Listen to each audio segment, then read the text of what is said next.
Welcome to Vardhanam academy. Vardhanam academy में आपका स्वागत है। आज हम लोग इंडियन पीनल कोड का चैप्टर नंबर 4 के बारे में पढ़ेंगे। चैप्टर नंबर 4 जो सामान्यतः वो जनरल एक्सेप्शन के बारे में, यानी कि साधारण अपवादों के बारे में बात करता है। अब ये साधारण अपवाद क्या है, तो अपवाद का मतलब क्या होता है? अपवाद का मतलब होता है something that is outside of the rule, कुछ ऐसा जो नियमों के विपरीत हो या नियमों से परे हो। यानी कि चैप्टर 4 में हम लोग उन कंडीशन के बारे में पढ़ेंगे जिस कंडीशन में क्या होगा कि कोई व्यक्ति कुछ एक्ट तो करता है और उसका एक्ट उस कंडीशन के अंतर्गत आ जाता है जिस कंडीशन में वो एक्ट क्या होता, ऑफेंस होता, अपराध होता। लेकिन कुछ परिस्थितियां ऐसी हैं जब उसका एक्ट ऑफेंस तो हो रहा है फिर भी उसको पनिशमेंट नहीं मिल रहा है। इसका मतलब ये कि उसका एक्ट एक्सेप्शन में आ रहा है, अपवादों में आ रहा है। तो इन्हीं अपवादों की बात करता है हमारा चैप्टर नंबर 4। अब हम देखते हैं कि चैप्टर नंबर 4 क्या है। तो चैप्टर नंबर 4 के बारे में बात करते हैं तो आईपीसी का जो चैप्टर नंबर 4 है वो चैप्टर नंबर 4 सेक्शन 76 से लेकर के सेक्शन 106 तक है। धारा 76 से लेकर के धारा 106 तक साधारण अपवादों की बात करता है। और अगर जो किसी व्यक्ति का कोई कृत्य, कोई कार्य, कोई एक्ट या इलीगल ओमिशन इस चैप्टर के सेक्शन 76 से लेकर के सेक्शन 106 तक आता है तो उस व्यक्ति को कोई पनिशमेंट नहीं मिलेगा। यानी कि उसका जो एक्ट होगा, जो कार्य होगा, वो अपराध के अंतर्गत नहीं आएगा और उसको एक दिन का भी पनिशमेंट नहीं मिलेगा। अब देखिए chapter 4 section 76 to section 106 of Indian Penal Code deals with the various defenses which a person of an offense can plead. Chapter 4 का जो सेक्शन 76 है, चैप्टर 4 का 76 से लेकर के सेक्शन 106 तक 106 तक उन सभी डिफेंसेस, उन सभी बचावों को बताया गया है जिसके अंतर्गत कोई व्यक्ति क्या कर सकता है, अपने कार्य के लिए क्या कर सकता है, अभिवचन कर सकता है, प्लीड कर सकता है।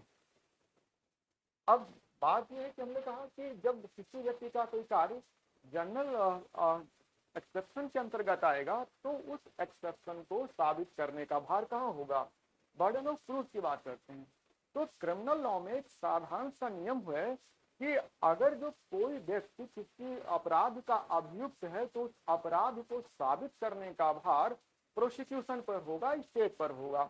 जैसे कि मान लीजिए हम बात करें, एक पर्सन है ए और एक व्यक्ति है जो किसी अपराध का अभियुक्त है। अब मान लीजिए ए हत्या का अभियुक्त है। अब इसके ऊपर कोर्ट में हत्या का मामला चल रहा है तो इसने हत्या किया है तो साबित कौन करेगा? इस बात को साबित करेगा प्रोसिक्यूशन। जो अभियोजन है वो इस बात को साबित करेगा कि ए ने क्या किया है, अपराध किया है। और न्यायालय क्या करेगा, ए को निर्दोष मानेगा और अभियुक्त और जो प्रोसिक्यूशन है, जो अभियोजन है, वो बियॉन्ड रीजनेबल डाउट साबित करेगा, युक्त संदेह के परे साबित करेगा कि ए ने अपराध किया है। यानी कि सामान्य नियम तो ये कहता है कि अगर जो किसी व्यक्ति ने कुछ अपराध किया है तो अभियोजन पक्ष ही उसके अपराध को साबित करेगा। लेकिन सामान्य अपराधों के मामले में साबित करने का भार थोड़ा सा चेंज हो जाता है। अब देखें, बर्डन ऑफ प्रूफ साबित करने का भार सामान्य अपराधों में, the general principle is that it is duty of prosecution to prove the guilt of accused beyond the reasonable doubt. जो सामान्य सिद्धांत है, सामान्य सिद्धांत ये है कि जो प्रोसिक्यूशन है, जो अभियोजन है, अभियोजन का ये ड्यूटी है, ये कर्तव्य है कि वो क्या करे, जो अभियुक्त है, अभियुक्त का गिल्ट, अपराध, वो क्या करे, वो साबित करे। और कैसे साबित करे? बियॉन्ड द रीजनेबल डाउट, युक्त संदेह से परे साबित करे। जैसे कि हमने बताया कि ए अगर जो अभियुक्त है हत्या का, तो इस ए ने हत्या किया है, इसको साबित करने का भार किस पर होगा? अभियोजन पर होगा। और अभियोजन ये बियॉन्ड द रीजनेबल डाउट, युक्त संदेह से परे साबित करेगा कि ए ने ही अपराध किया है। मतलब ए ने ही अपराध किया है, ए ने ही अपराध किया है और ए ने ही अपराध किया है। तभी क्या होगा, ए को पनिशमेंट मिलेगी।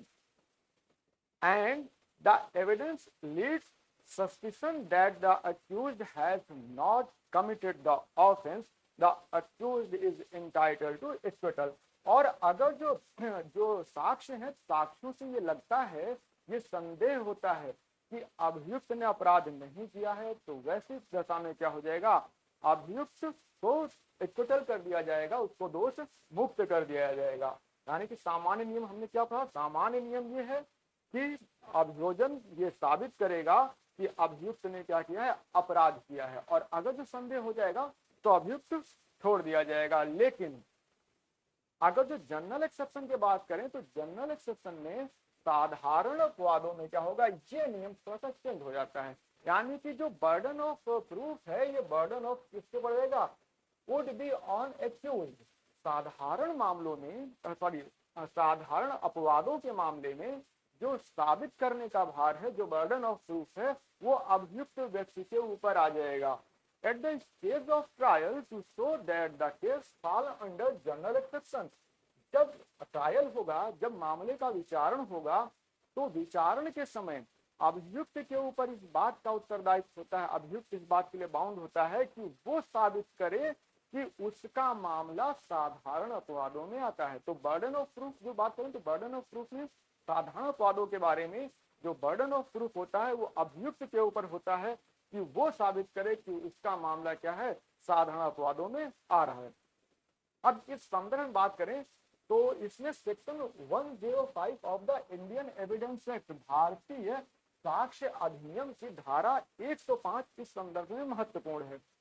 धारा 105 कहती है, जो इंडियन एविडेंस है इसका सेक्शन 105 ये कहती है कि when a person is accused of any offense, the burden of proving existence of circumstances bring this case within the any of the general exception in the Indian Penal Code is upon him।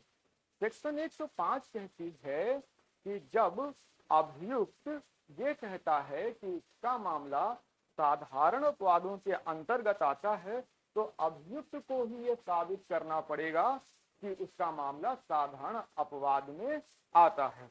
और and court shell presume the absence of such circumstances, और जो न्यायालय है, न्यायालय ये उदाहरण करेगा, न्यायालय मान के चलेगा कि जिस तरीके की परिस्थितियां, यानी कि साधारण अपवादों की परिस्थितियां क्या थी, अनुपस्थित थी।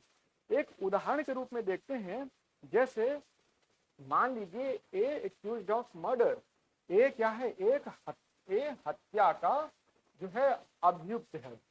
ए के ऊपर एक चार्ज लगा कि ए ने क्या किया है, हत्या किया है, और ए alleges that the reason of unsoundness of mind he did not know the nature of the act, और ये कहता है कि अनसाउंडनेस ऑफ माइंड यानी कि चित्त विकृति के कारण वो क्या है, अपने कार्य की प्रकृति समझने में असमर्थ है। जैसे कि ए है, ए के ऊपर ये आरोप लगा, ये चार्ज बना कि ए ने क्या किया है, ए ने मर्डर किया है, हत्या किया है, और हत्या का चार्ज किस पर लगा, ए पर लगा। अब ए जब न्यायालय में एक मामला चला तो ए इस बात को कहता है कि ए ने जो किसी व्यक्ति की डेथ की है, वो डेथ कैसे की, under the unsoundness of mind.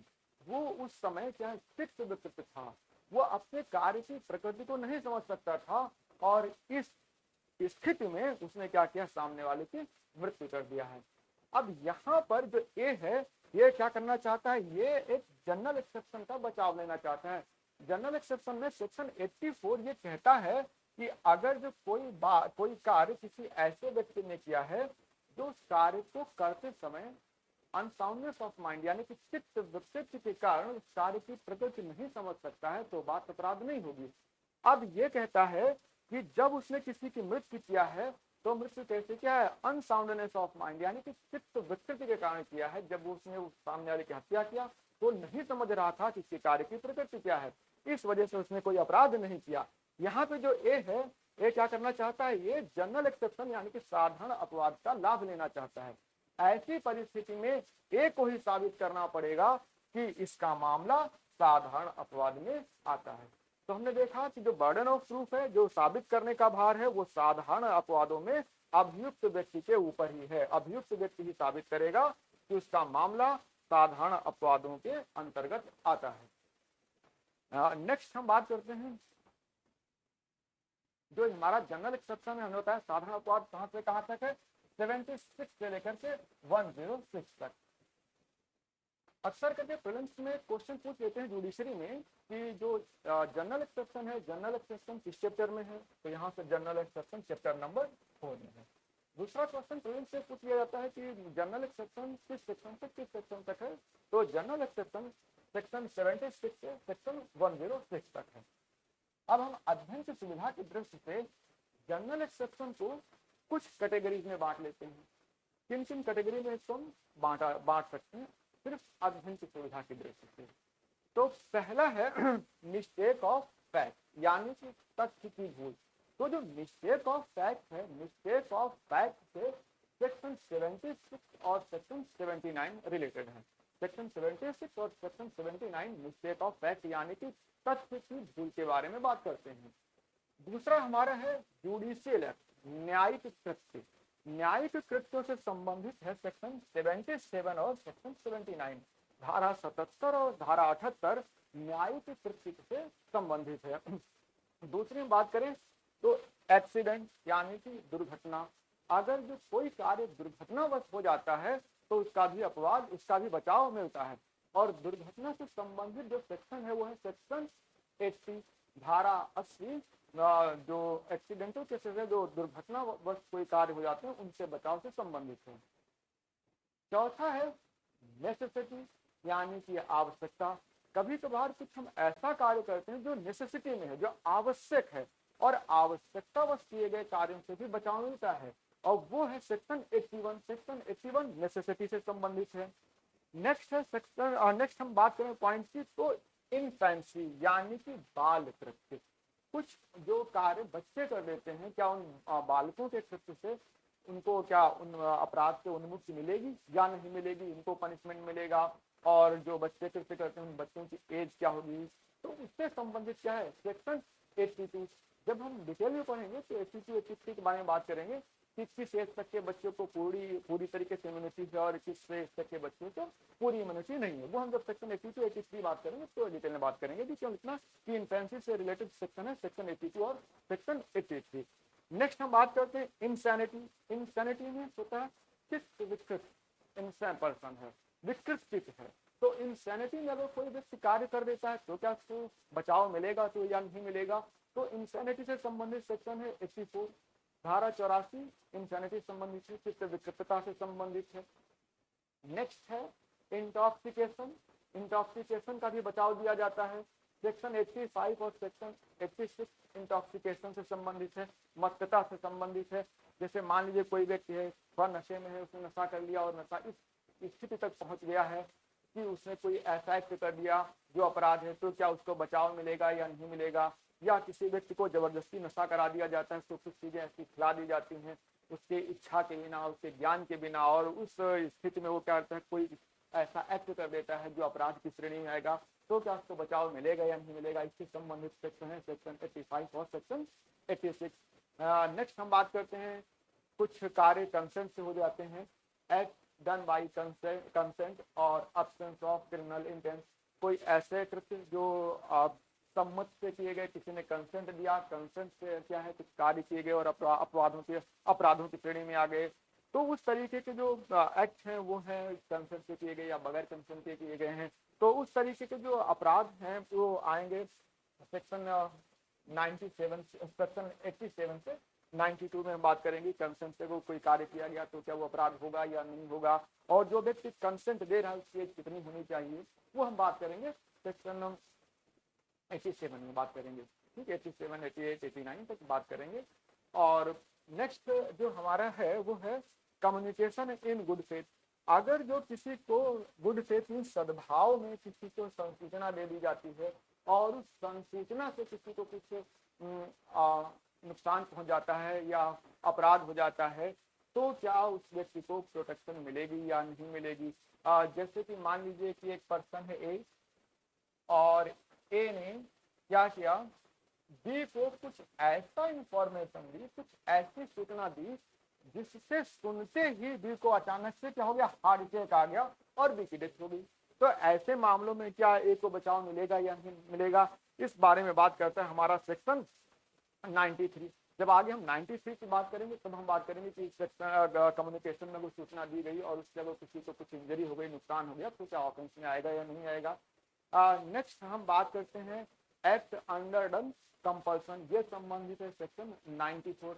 94 में उन परिस्थितियों के बारे में बताया गया है कि जब कोई व्यक्ति विवशता में या कंपल्सन में कोई कार्य करता है और वो कार्य वो अपराध की श्रेणी में आ रहा है, तो उसको अपराध माना जाएगा या नहीं माना जाएगा, उसको पनिशमेंट मिलेगा या नहीं मिलेगा। जब सेक्शन 94 पढ़ेंगे तो इसके बारे में हम डिटेल से बात करेंगे। नेक्स्ट हम जो कैटेगरी की बात करें तो एक्ट कॉजिंग स्लाइट हार्म, कुछ ऐसे एक्ट हैं जिससे छोटा नुकसान होता है, एकदम तुच्छ प्रकृति के कार्य होते हैं, तो क्या उनको अपराध माना जाएगा या नहीं माना जाएगा, उनको बचाव दिया जाएगा, ये बताया गया सेक्शन 95 में। और नेक्स्ट है जो कैटेगरी है वो है act done in exercise of right of private defence. Private defence में किए गए कृत्य, प्राइवेट डिफेंस यानी कि निजी प्रतिरक्षा में किए गए कार्य। तो जो निजी प्रतिरक्षा में किए गए कार्य हैं, क्या इनको बचाव दिया जाएगा या नहीं दिया जाएगा, ये रिलेटेड है सेक्शन 196 से 1066। धारा 96 से लेकर के धारा 106 तक उन कृत्यों के बारे में बचाव दिया गया है जो प्राइवेट प्रतिरक्षा के अधिकार में किए जाते हैं। तो हमने कहा कि जो ये जनरल एक्सेप्शन है, जनरल एक्सेप्शन को हमने अध्ययन के लिए इसको इतनी कैटेगरीज में बांट लिया। अब हर कैटेगरी के बारे में हम पढ़ेंगे किसमें क्या है। पहली कैटेगरी है मिस्टेक ऑफ फैक्ट, यानी कि तथ्य की भूल। दूसरा है जुडिशियल एक्ट, या न्यायिक कार्य को, न्यायिक कृत्य से किसी को नुकसान हो गया तो क्या अपराध होगा नहीं होगा। एक्सीडेंट्स है, नेसेसिटी आवश्यकता में किए गए कार्य, इन्फेंसी बाल कृत्य, इंसैनिटी इंटॉक्सिकेशन नशे में जो कृत्य कर दिए जाते हैं, क्या उनसे बचाव मिलेगा या नहीं मिलेगा। एक्ट डन बाई कंसेंट और अब्सेंस, क्रिमिनल इंटेंट, ऐसे कृत्य जो कंसेंट से किए जाते हैं या जिन एक्ट में क्रिमिनल इंटेंट होता है, आपराधिक आशय नहीं होता है, उनके बारे में बचाव के बारे में है सेक्शन 87 से 92।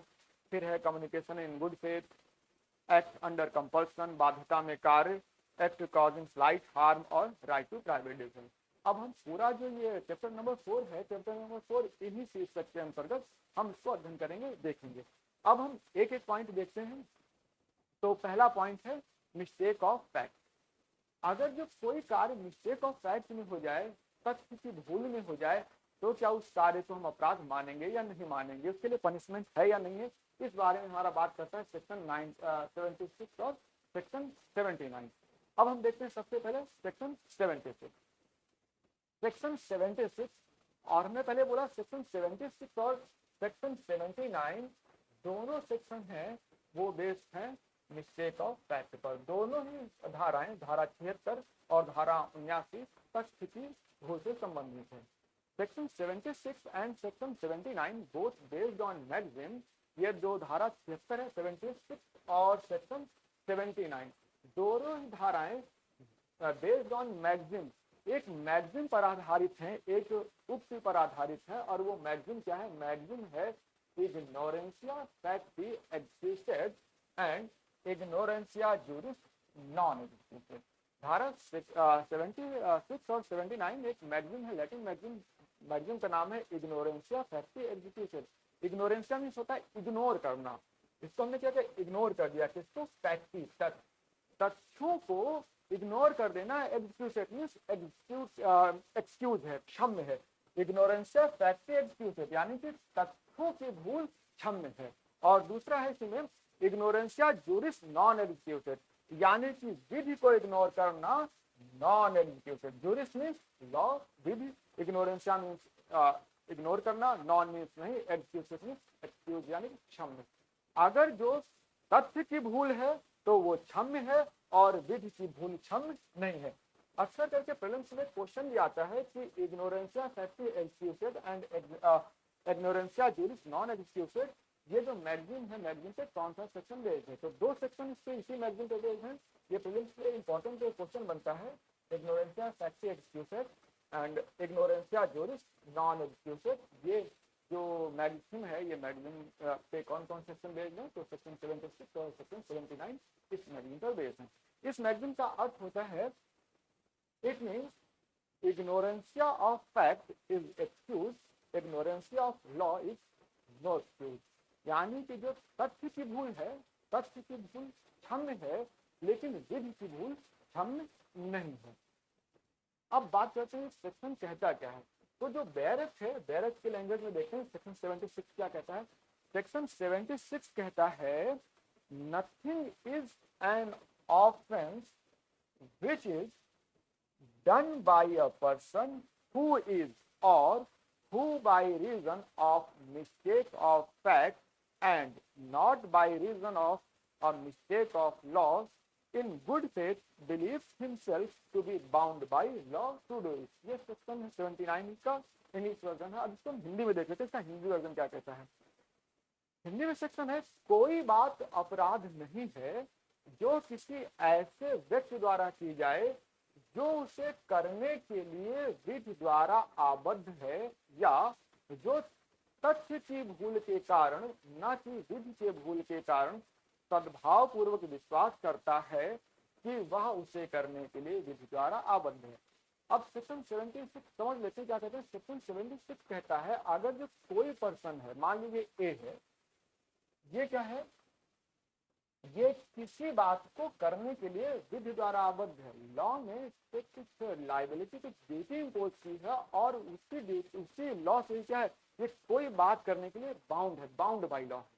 और अगर जो बाउंड बाई लॉ है और कोई कार्य करता है तो उसको सेक्शन 76 का क्या मिलेगा, बचाव मिलेगा। जैसे कि मान लीजिए ए है और एक पर्सन है, एक पुलिस ऑफिसर है और इसका सुपीरियर ऑफिसर है और इसको एक ऑर्डर देता है, और ऑर्डर लॉफुल ऑर्डर देता है, विधिपूर्ण आदेश देता है कि बी पर गोली चलाए। आदेश कैसा है, आदेश लॉफुल होना चाहिए, विधिपूर्ण आदेश होना चाहिए। और ए को इसका सीनियर जो सुपीरियर ऑफिसर था वो सी था। सी ने ए को आदेश दिया, लॉफुली आदेश दिया, विधिपूर्ण आदेश दिया और ये कहा कि बी पर क्या करे, वो गोली चलाए।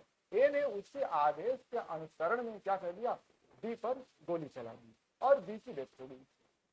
तो क्वेश्चन ये उठेगा कि जो ए है ये किसी अपराध के लिए लायबल है या नहीं है। तो ए को सेक्शन 76 का बेनिफिट प्रोटेक्शन मिलेगा, क्योंकि सेक्शन 76 कहता है जो व्यक्ति किसी बात को करने के लिए विधि द्वारा बाध्य है, बाउंड बाई लॉ है, तो ये माना जाएगा उसने कोई अपराध नहीं किया, क्योंकि इसके सुपीरियर ऑफिसर ने इसको आदेश दिया था, कमांड दिया था, और आदेश क्या था, लॉफुल था, विधिपूर्ण आदेश था, और उसी आदेश के अनुसार में इसने गोली चलाई और बी की मृत्यु हो गई। तो ऐसे मामले में ए को सेक्शन 76 का प्रोटेक्शन मिलेगा और ए को किसी भी अपराध के लिए उत्तरदायी नहीं ठहराया जाएगा। अब हम बात करते हैं सेक्शन 76 के एलिमेंट्स की बात करने। जब हम लॉ पढ़ते हैं, लॉ में जो सेक्शन होता है उसका अगर हम एलिमेंट पढ़ें, तथ्य पढ़ें, तो तथ्य उसका जिस्ट होता है, इसी से हमारा हमको पूरा सेक्शन समझ में आ जाता है। अब सेक्शन 76 के एलिमेंट देखते हैं क्या क्या एलिमेंट हैं। पहला, some act must have been done, कोई कृत्य होना चाहिए। अगर कृत्य किया तो अपराध नहीं होगा, तो कोई ना कोई कृत्य होना चाहिए। और जो एक्ट है, act includes illegal omission, act के अंतर्गत हमारा इलीगल ओमिशन भी इंक्लूड होता है। अब ओमिशन क्या होता है, ओमिशन को हिंदी में बोलते हैं लोप। लोप एक्ट तो समझ में आता है, एक्ट क्या है, कोई व्यक्ति खाना खा रहा है वो एक्ट कर रहा है, कोई चल रहा है वो एक्ट कर रहा है।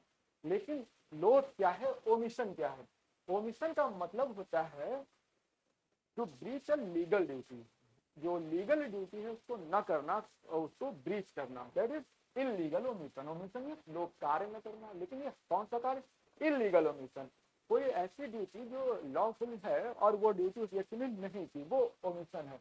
एक एग्जाम्पल के रूप में समझते हैं कि जैसे कि मान लीजिए एक व्यक्ति है ए ने बी को मार दिया, उसकी मृत्यु कर दी, तो उसने बाई एक्ट, एक्ट के थ्रू मारा, कार्य के थ्रू मारा।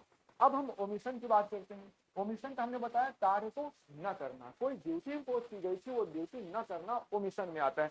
जैसे कि मान लीजिए एक बच्चा है ए जो न्यूली बोर्न चाइल्ड है, अभी उसका जन्म हुआ है, नवजात शिशु है, और इस नवजात शिशु की देखभाल की जिम्मेदारी एक नर्स को है एन, जो कि नर्स है वो इस शिशु की देखभाल करती है। अचानक से देखती है कि जो बच्चा है बेड पे लेटा हुआ था वो थोड़ा सा वो गिर जाता है और बेड से नीचे गिरता है, और बेड के नीचे एक पानी का टब भरा होता है और उस टब में बच्चा गिर जाता है, और नर्स इसको दूर से देखती है लेकिन इसको बचाने का कोई कार्य नहीं करती है, यानी कि ये लोप कर रही है, ओमिशन कर रही है, और इस एक्ट से उसके इस ओमिशन से वो क्या करता है, बच्चा डूब जाता है, मर जाता है। अब क्योंकि नर्स का कार्य क्या था, उस बच्चे को बचाना, लेकिन उसने नहीं बचाया, लोप किया, ओमिशन किया, ये होता है ओमिशन। ओमिशन क्या है, किसी कार्य को न करना है, जो ड्यूटी इम्पोज की गई है उस ड्यूटी को हम नहीं करें, that is omission. Act means कार्य करना। तो सेक्शन 76 का जो पहला एलिमेंट है, some act must have been done, कुछ कार्य होना चाहिए, और कार्य शब्द में इलीगल ओमिशन भी शामिल है। नंबर सेकंड एलिमेंट है such act must have been done by a person who is bound by law, कार्य किसी ऐसे व्यक्ति द्वारा किया जाना चाहिए जो उस कार्य को करने के लिए बाउंड बाय लॉ, विधि द्वारा आबद्ध है। जैसे कि हमने कहा कि एक पर्सन है, पुलिस ऑफिसर है, वो क्या करता है, उसके पास वारंट है और वो क्या करता है, बी के नाम वारंट है और बी को अरेस्ट करता है। तो यहाँ पे पुलिस ऑफिसर क्या है, बाउंड बाय लॉ है, विधि द्वारा आबद्ध है कि वो क्या करे, यहाँ जो पुलिस ऑफिसर है विधि द्वारा आबद्ध है कि वो बी को क्या करे, अरेस्ट करे। ठीक, तो हमने कहा पहला है some act must have been done, कुछ कार्य होना चाहिए, और वो कार्य कोई किसी ऐसे व्यक्ति द्वारा होना चाहिए जो व्यक्ति इस कार्य को करने के लिए विधि द्वारा आबद्ध है, बाउंड बाय लॉ। या अगर जो विधि द्वारा आबद्ध नहीं है तब क्या हो, और डू इट, और such act must have been done by a person who is in good faith belief that he is bound by law, या तो वो उस एक्ट को करने के लिए बाउंड बाय लॉ हो, विधि द्वारा आबद्ध हो, या वो विधि द्वारा आबद्ध नहीं है तो उस व्यक्ति को सद्भाव पूर्वक ये विश्वास होना चाहिए कि उस कार्य को करने के लिए वो विधि द्वारा आबद्ध है।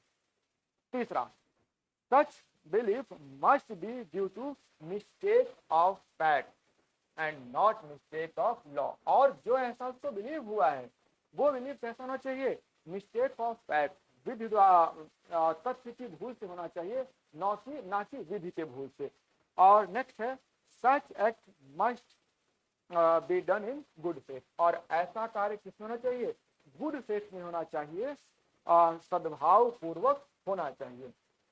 इसके हम एग्जाम्पल की बात करते हैं, एग्जाम्पल देखते हैं इसका। अ सोल्जर, ए क्या है, एक सिपाही है, और वो सिपाही क्या करता है, एक सोल्जर है, सिपाही है, और वो क्या करता है, फायर्स ऑन अ मॉब, वो एक मॉब भीड़ पे फायर करता है, by the order of his superior officer in conformity with the commands of law. एक सिपाही है और वो सोल्जर क्या करता है, भीड़ पर फायर करता है, और फायर किसके आदेश पर करता है, एक सुपीरियर ऑफिसर, जो इसका सुपीरियर ऑफिसर था, इसका ए का और उस सोल्जर का, उस सुपीरियर ऑफिसर के ऑर्डर पे भीड़ पर फायर करता है, और ऑर्डर कैसा था, ऑर्डर वो था confirmative with the commands of law, विधि के समादेश के अनुसार उसका आदेश था, और उसी आदेश में क्या करता है, भीड़ पर क्या कर देता है, मॉब, भीड़ पर वो फायर कर देता है, और उसमें से क्या होता है, भीड़ में से एक व्यक्ति की मृत्यु हो जाती है। अब क्वेश्चन ये उठेगा, एक को क्या मर्डर के लिए पनिशमेंट दिया जाए, या किसी अपराध के लिए जो है इसको पनिशमेंट किया जाए। अब ए को सेक्शन 76 का प्रोटेक्शन मिलेगा, धारा 76 का प्रोटेक्शन मिलेगा, और ए कोर्ट में ये कह सकता है कि उसने जो कार्य किया था वो कार्य किसने कैसे किया था, अपने सुपीरियर ऑफिसर के आदेश पर किया था, और सुपीरियर ऑफिसर का आदेश मानने के लिए क्या था, विधि द्वारा आबद्ध था, बाउंड बाय लॉ था। तो जो उसने कार्य किया वो कार्य कैसे किया, बाउंड बाय लॉ के कारण किया, विधि द्वारा आबद्ध होने के कारण किया।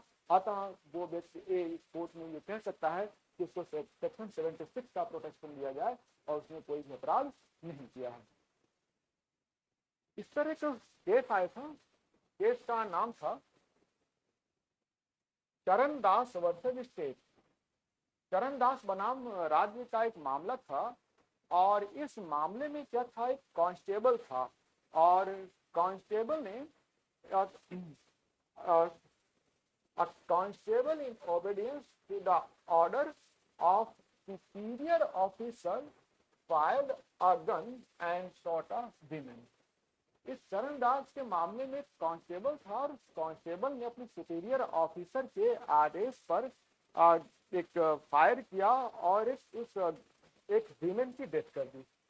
और ये वीमेन थी एक्चुअल में inside the tent which gambling was going on. एक टेंट था, टेंट में कुछ लोग बैठ के गैम्बलिंग कर रहे थे, जुआ खेल रहे थे।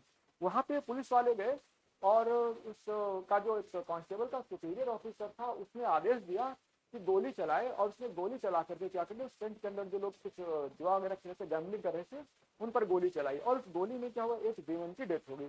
और जो वो वहां पे लोग इकट्ठा थे वो नो वायलेंस मॉब, वो जो भीड़ थी वो हिंसक भीड़ नहीं थी।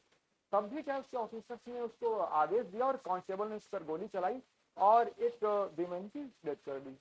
अब क्वेश्चन ये उठा कि जो कांस्टेबल था, कांस्टेबल किसी अपराध के लिए दोषी है या नहीं है, तो कांस्टेबल को सेक्शन 76 का प्रोटेक्शन मिलेगा या नहीं मिलेगा। तो जो कांस्टेबल था उसने तो अपने जो सुपीरियर ऑफिसर था उसके कमांड में गोली चलाई। कोर्ट ने इसको ये इस केस में डिसाइड किया और ये कहा the order of the superior officer was unlawful। जो सुपीरियर ऑफिसर ने ऑर्डर दिया था वो ऑर्डर क्या था, वो अनलॉफुल ऑर्डर था, वो विधिपूर्ण आदेश नहीं था। And obedience to unlawful order has not excuse the person who commits an offence. और जो अनलॉफुल ऑर्डर हैं, जो विधिपूर्ण आदेश हैं, वो विधिपूर्ण आदेश के बारे में वो पर्सन क्या कर सकता है, सेक्शन 76 का प्रोटेक्शन नहीं ले सकता, वो बेनिफिट नहीं ले सकता है। इस बार यहाँ पे ध्यान देने योग्य बात यह है कि जो भी ऑर्डर होगा वो लॉफुल ऑर्डर होगा और लॉफुल ऑर्डर नहीं है तो उस व्यक्ति को सेक्शन 76 का प्रोटेक्शन नहीं मिलेगा। और यहाँ पर इस कांस्टेबल को सेक्शन 76 का प्रोटेक्शन नहीं मिला क्योंकि लॉ जो ऑर्डर से सुपीरियर ऑफिसर ने दिया था वो ऑर्डर अनलॉफुल था और वो जो कांस्टेबल था वो मर्डर के लिए, हत्या के लिए दोषी ठहराया गया। अब देखिए एक एग्जांपल हम और देख लेते हैं, इसको समझ लेते हैं, सेक्शन 76 से रिलेटेड है। मान लीजिए एक ऑफिसर है, ए पुलिस ऑफिसर है और पुलिस ऑफिसर को एक वारंट मिलता है। वारंट किस चीज का है, वो बी को अरेस्ट करे, बी को अरेस्ट करने का वारंट है ए के पास। ए कौन है, पुलिस ऑफिसर है। अब ए बी को अरेस्ट करने जाता है, वहां पर एक तीसरा पर्सन होता है सी।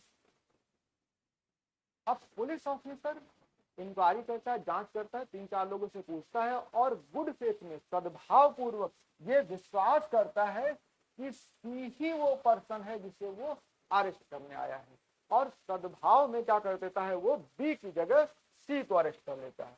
अब यहाँ पर जो पुलिस ऑफिसर है क्या उसको सेक्शन 76 का प्रोटेक्शन मिलेगा या नहीं मिलेगा।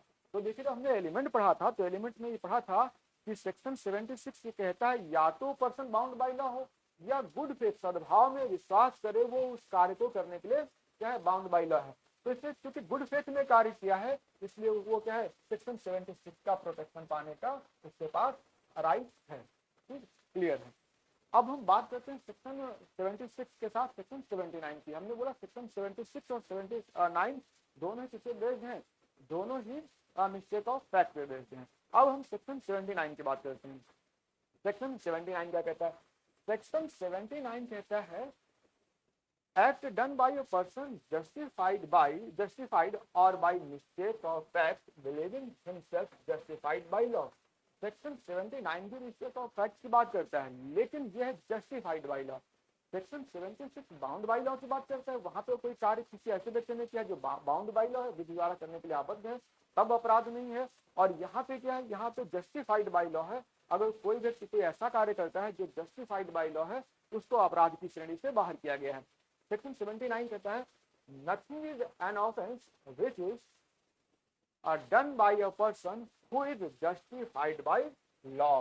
कोई बात अपराध नहीं है जो किसी ऐसे व्यक्ति द्वारा की जाती है जो क्या है, जो बात जस्टिफाइड बाय लॉ है, विधि द्वारा न्यायानुमत है, और who by reason of mistake of fact and not by reason of mistake of law in good faith believes himself to be justified by law in doing it। अब इसका हम हिंदी में देखते हैं, हिंदी वर्जन इसका क्या है सेक्शन का।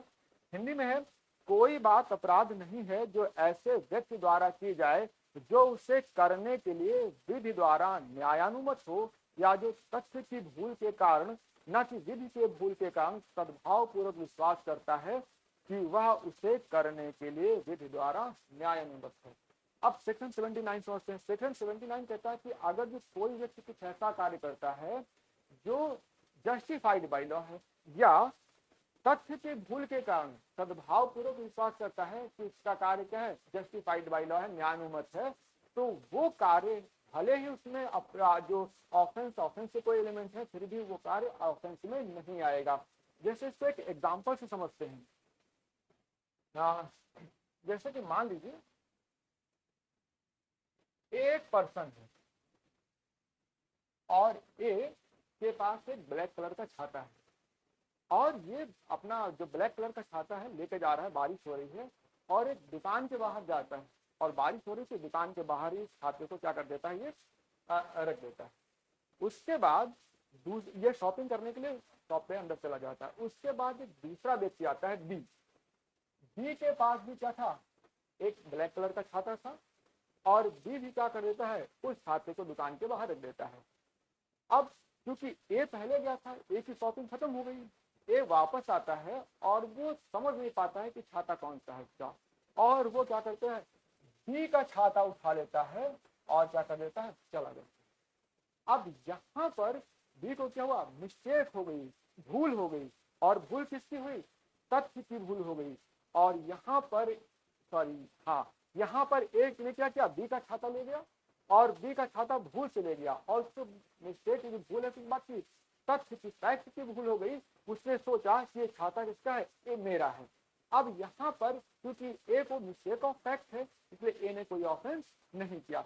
लेकिन एक चीज ध्यान देने वाली बात है कि ये मिस्टेक ऑफ फैक्ट को क्या करता है, बचाव देता है, मिस्टेक ऑफ लॉ को बचाव नहीं देता है। दोनों सेक्शन 76 और सेक्शन 79 दोनों ही मिस्टेक ऑफ फैक्ट का जो है बचाव करेंगे, मिस्टेक ऑफ लॉ का बचाव नहीं करेंगे। जैसे कि मान लीजिए कि एग्जाम्पल हम लेते हैं कि एक पर्सन है ए क्या है, एक कहीं रास्ते में जा रहा था, सुनसान रास्ता था, और इसको एक झाड़ी दिखाई पड़ती है, और झाड़ी के पीछे से कुछ आवाजें आती हैं। तो इसको ये लगता है कि उस झाड़ी के पीछे कोई हिंसक जानवर है, और वो कहता है तो इनको चेतावनी देता है, और चेतावनी देने के बाद भी वहां से कोई आवाज नहीं आती है। वो बस ऐसे समझता है कि कोई ना कोई हिंसक जानवर है, और इस बात से क्या कर देता है, वो उस पे झाड़ी पर गोली चला देता है। और एक्चुअली वहां पे कोई हिंसक जानवर नहीं था, बल्कि एक पर्सन था, एक ह्यूमन बीइंग था, और उस ह्यूमन बीइंग की क्या है, जो भी था उसकी क्या होती, डेथ हो जाती है। अब यहाँ पर क्वेश्चन ये उठेगा, क्या ए को बचाव मिलना चाहिए, नहीं मिलना चाहिए, या ए को किसी ऑफेंस के लिए पनिशमेंट मिलना चाहिए। ए यहाँ पे सेक्शन 79 का प्रोटेक्शन ले सकता है। क्यों, ए ये कह सकता है कि उसने जो गोली चलाई थी वो मिस्टेक ऑफ फैक्ट में चलाई थी। उसने बाकायदा उसने आवाज दिया, देखा कि उसके पीछे कोई व्यक्ति है, कौन है, जानवर है, तब क्योंकि उधर से कोई रिप्लाई नहीं आया, तो इसको लगा नहीं वहां पे कोई हिंसक पशु ही है, इसने गोली चला दी, तो इसे सेक्शन 79 मिस्टेक ऑफ फैक्ट का प्रोटेक्शन मिल जाएगा, बेनिफिट मिल जाएगा। लेकिन अगर जो ये कह दे कि उसे इस बात की जानकारी ही नहीं थी कि किसी की मृत्यु करना क्या है, आईपीसी के सेक्शन आईपीसी में क्या है, पनिशेबल है, उसे इस बात के लिए अगर ये इस बात की जानकारी लेता है कि किसी को जान से मारना अपराध है या नहीं, इस बात की मुझे जानकारी नहीं है, तो ये जो है इस बात का पुलिस को नहीं लेने दिया जाएगा। यानी कि ये नहीं कह सकता है कि मुझे विधि की जानकारी नहीं थी, mistake of law, mistake of law का इसको बचाव नहीं लेने दिया जाएगा, केवल मिस्टेक ऑफ फैक्ट का ही ये बचाव ले सकता है। अब हम सेक्शन 79 का एलिमेंट देखते हैं, इसके आवश्यक तत्व देखते हैं। आवश्यक तत्व है पहला, some act must have be done by a person, किसी व्यक्ति द्वारा कुछ कार्य किया जाना चाहिए। और हमने पहले बताया एक्ट शब्द में इलीगल ओमिशन भी इंक्लूड है। Number second, such act justified by law, और ऐसा कार्य क्या हो, जस्टिफाइड बाय लॉ हो, लॉ द्वारा न्यायानुमत हो। और या फिर क्या हो, सच act must be done by a person who believes that it is justified by the law, या वो व्यक्ति सद्भाव पूर्वक यह विश्वास करता हो कि उसका कार्य क्या है, विधि द्वारा न्यायानुमत है। And third, such belief must be due to mistake of fact, और ऐसा बिलीफ उसको क्या हो, मिस्टेक ऑफ फैक्ट हो, तथ्य की भूल से हो। And such act must be done in good faith, और ऐसा कार्य क्या है, गुड फेथ में होना चाहिए, तो सद्भाव पूर्वक होना चाहिए। ये अगर सच्ची एलिमेंट मौजूद है तो उस पर्सन को सेक्शन 79 का प्रोटेक्शन मिलेगा।